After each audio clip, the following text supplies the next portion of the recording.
Hi folks, and welcome back to Old Rusty. And this time we are not going to build on Old Rusty, but we're looking back on last year, what we've done and what we have achieved so far. But first of all, let me wish you a Happy New Year and a Merry Christmas, and all the best for you and your family. I would also like to thank you, all of you that subscribe to my channel, because it's really pleasing to see that so many people did subscribe. And I'm happy with the 7,000 subscribers. I never expected that. But it's great to have this.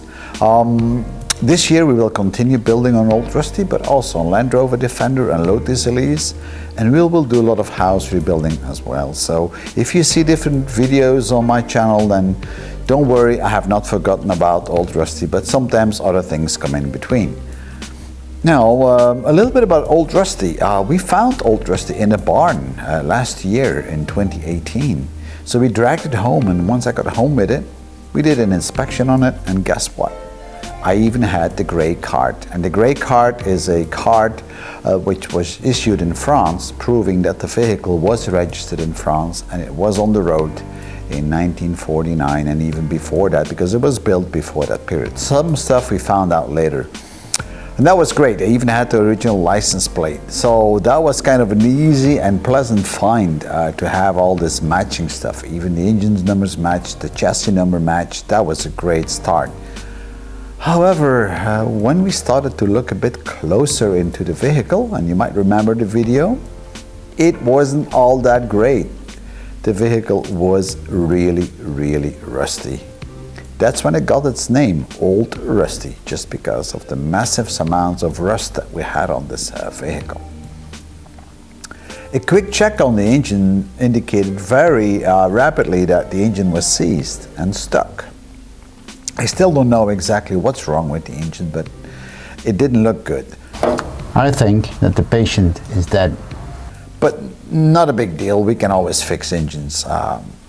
Shortly after that, we dragged Old Rusty into the barn, the workshop, and we removed the cabin from the chassis. And the cabin itself was really rusted away, so the first thing we had to do was to re-weld and reconstruct the bulkhead support brackets that are holding the cabin onto the chassis.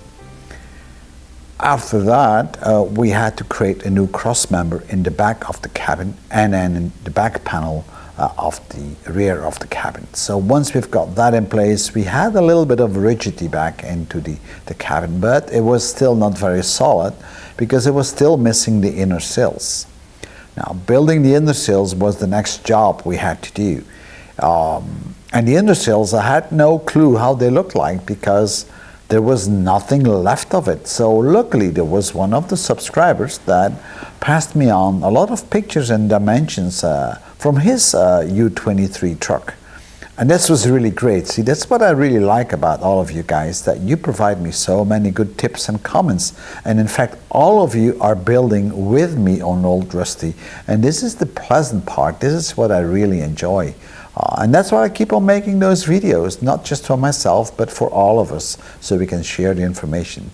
So please, keep that information coming because I really enjoy it. It's great, and I had so many good tips, even language tips, because I'm not a native speaker, and now I know what a butt weld is. You know, I've used it so many times wrong. So guys, thank you so much for all your comments. Please keep doing it. Anyhow, so once we've got the new brackets welded into place on the bulkhead, on the cabin of Old Rusty, we then started to build the inner sill based on the dimensions I was given. So it was first done with a template, and then finally we got the inner sill mounted. But before we welded it all in place, we moved the cabin onto the chassis again, and you might remember that we had a little bit of a mistake there. The cabin dropped down because one of the bolts on the pulley broke, and we almost lost a few fingers, but we got lucky, and you know, sometimes you have to get lucky. All right, anyway, we got the cabin on there, and then we were able to position the inner sills properly between the rear cross member and the front bulkhead brackets, and we welded it all in place, and then we took the cabin back off and we placed it back on its rig so we could continue building. It took a while to continue because I had to rebuild the inner seating box, which was badly damaged and rusted away, and that was quite a job as well. Although it was a straightforward job, It was just straight panels and bending. That wasn't very hard to do. But once that was done, we decided to start working on the doors. Now the doors were kind of a bit of a problem, so I actually went to France and picked up a lot of parts from Old Rusty. I picked up a couple of old doors, and fortunately they didn't all fit, and I haven't really used those doors. I picked up a couple of engines as well, and other parts, and a nose, and a radiator, and a bonnet. A lot of stuff we picked up, and I'm quite pleased for that. And once we got back from France, we started working on Old Rusty again, and it was time for the doors. The doors were in really bad shape. The bottom part was totally gone. So we started bending some metal, we started welding, and finally we got the doors fixed. Now the doors, the bottom part were done, but we still had to fix the hinges, and the hinges were kind of rotten away on the door pillars, and we fixed those as well, and it took a bit of welding and a lot of time and aligning the doors and so on. Once we got the doors and the hinges done, then it was time to start building actually the outer sills, and that's what we've done very recently. We made it out of multiple sections and then we welded it into place. So we've been welding and bending and grinding a lot of stuff on Old Rusty. So now we've got the Old Rusty cabin in a pretty good condition, with the doors welded up, with the hinges fixed, with the sills, inner sills fixed, with the cross member, the brackets, but also with the outer sills fixed. We still have to do a little bit of work on the edges of the sills, but that's coming in the next video.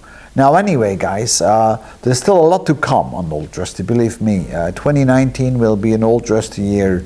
We're going to continue finishing off the outer sills, and then we'll start patching up the whole backside of the cabin, because that's still a lot of rust on that one. We will then fix the rooftop, because even that has rust holes in it. I mean, this Old Rusty is full of holes. And then finally, we're going to sandblast the whole cabin. We'll prime it and we'll paint it, and then we get it further ready. Of course, I still have to put some lead up on the doors, and you'll see all that. Smoothen the whole thing out, and then put some more polyester here and there, filler if we need to. But I like to fill first of all with lead and tin, which I think this is a much better method than polyester fillers. But you'll see all that, and we'll do all this. Once we've done with that, we'll then start repairing the chassis. We'll sandblast the chassis, and then we'll spray it. We'll rebuild the suspension, the brake systems, and the engine and the gearbox. Now the engine is going to go out very soon, and I would expect within a month or so you will see a video on how I'm rebuilding the engine. I'm going to take it out of the chassis and put it on a stand, and then I'm going to make one engine out of 3 engines. So this is all the stuff which is coming, guys, and hopefully by the end of next year, or maybe the year after, I will be sitting here and saying, well, Old Rusty is done, let's take a spin with it. But anyhow, guys, thank you so much for viewing, and keep on supporting me, keep on correcting me, because I love it. Thank you so much for viewing, and I really hope that you enjoyed 2018 Old Rusty, and I hope that you will enjoy as well 2019 with Old Rusty. Thank you so much. Bye-bye.